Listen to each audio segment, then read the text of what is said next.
एक और अहम खबर से आपको रूबरू करवाएं। संभल से ये खबर है, जहां संभल एमपी ज़ियाउर रहमान बर्क की मुश्किलें बढ़ती नजर आ रही हैं।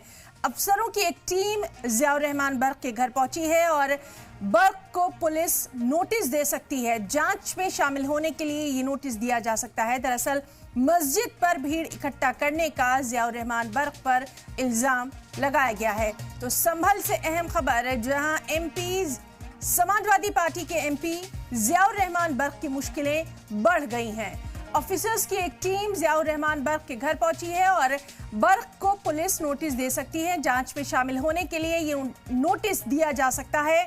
मस्जिद पर भीड़ इकट्ठा करने का यहां पर ज़ियाउर रहमान बर्क पर इल्जाम है। तो लगातार इस अहम खबर पर नजर बनी हुई है।